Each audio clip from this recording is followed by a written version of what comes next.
প্রচুর দেশি মাছ ধরা পড়ছে এই জায়গাটায়। অন্যতম প্রাচীন একটা পদ্ধতিতে জাল পেতে মাছ ধরা হচ্ছে। আশেপাশে বৃষ্টির পানিতে থই থই।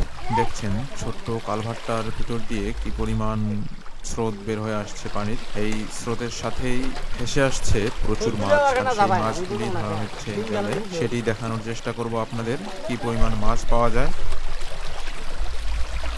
জাফা ওইলো জালত পরে ঢোকে কোনো জালত এটা বললো তো কি শতক করে তাহলে সেটাই রাখি ওয়াল টোয়াল ওঠে না না এলে মাছ ঢোকা নেই যেটা আমি বলে রাস্তা আছে সেটা আমি দেখতে পারবো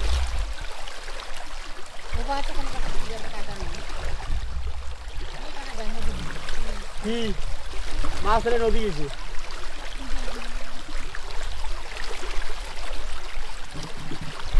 আর কিছুক্ষণের মধ্যে এই জালটি টানা হবে আর দেখানোর চেষ্টা করব কি পরিমাণ মাছ উঠে জালে।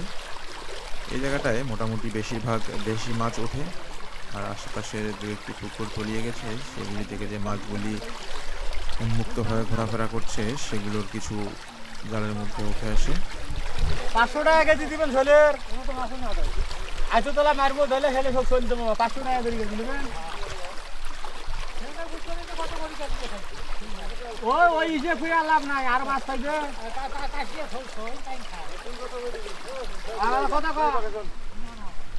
দেখছেন কালভার্টটার বিপরীত দিকে ওই জালটির অপর প্রান্ত। মূলত এদিক থেকেই মাছ জালের মধ্যে প্রবেশ করে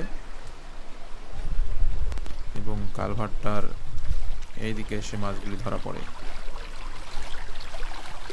খুব সুন্দর একটা পদ্ধতি বৃষ্টির দিনে মাছ ধরার।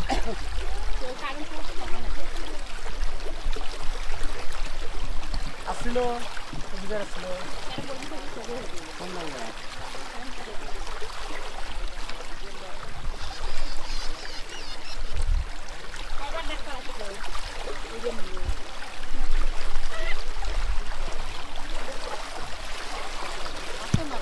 মাশাআল্লাহ জালটি তোলা হচ্ছে, দেখছেন জালের মধ্যে অনেকগুলি মাছ দেখা যাচ্ছে, সুন্দর দেশি মাছ।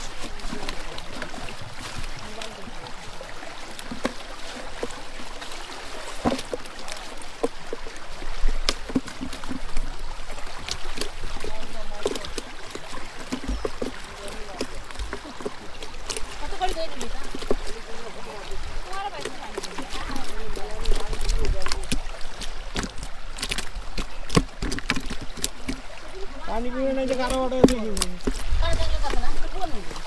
বড় মোটা পানি দিয়ে দাও 50 টাকা দিয়ে খায়া একে শুনো ভাই বোনের